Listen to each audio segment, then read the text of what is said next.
بسم اللہ الرحمن الرحیم۔ السلام علیکم ورحمۃ اللہ وبرکاتہ۔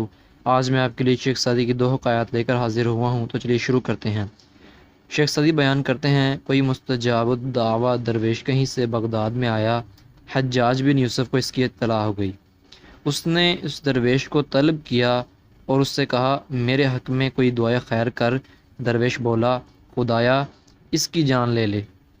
حجاج نے کہا، خدارا یہ کیسی دعا ہے؟ درویش نے جواب دیا، یہ تیرے اور تمام مسلمانوں کے لیے دعائے خیر ہے۔ اس شعر کا ترجمہ یہ ہے، اے کمزوروں کو آزار پہنچانے والے، کب تک تیرے اس ظلم و ستم کی گرم بازاری رہے گی؟ یہ سلطانی و جہاں بانی تیرے کس کام آئے گی؟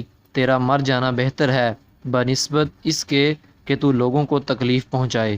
مطلب یہ کہ تو ظالم و جابر ہونے کے باعث سلطنت کے لائق نہیں، کیونکہ سلطانی تو رعایا کی نگہبانی ہے، لہٰذا تجھ جیسے ظالم حکمران کا مر جانا ہی بہتر ہے۔ دوسری حکایت، کسی بے انصاف بادشاہ نے کسی پارسا سے پوچھا، عبادتوں میں سب سے افضل عبادت کون سی ہے؟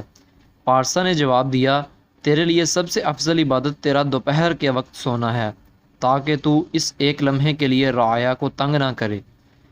اس شعر کا ترجمہ یہ ہے، میں نے ایک ظالم کو دوپہر کے وقت سوئے ہوئے دیکھا تو میں نے دل میں کہا کہ یہ فتنہ ہے اور اس کا سو جانا ہی بہتر ہے، اور وہ شخص جس کی نیند اس کی بیداری سے بہتر ہے، اس جیسے فطرت اور بدمعاش کا مر جانا ہی اچھا ہے۔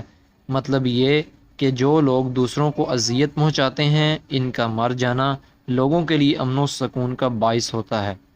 دراصل شیخ سعدی نے اس قسم کی فرضی کہانیوں سے بالواسطہ وقت کے حکمرانوں کو یہ درس دیا ہے کہ وہ ظلم و ستم سے باز رہیں اور رعایا سے اچھا سلوک کریں، تاکہ رعایا بھی ان کے حق میں دعائے خیر کرتی رہے۔ یہ جو بات ہے، یہ صرف بادشاہوں کے حد تک نہیں ہے، بلکہ یہ بات عام انسانوں پر بھی لاگو ہوتی ہے، جن کی طاقت زیادہ ہے، جن کا مال زیادہ ہے، جن کی ٹھاٹ باٹ ہے، وہ غریب لوگوں کے ساتھ ظلم و ستم نہ کریں، ان کے ساتھ اچھا سلوک کریں۔ اور یہی سبق دیا گیا ہے اس حکایات میں جو دونوں میں نے بیان کی ہیں۔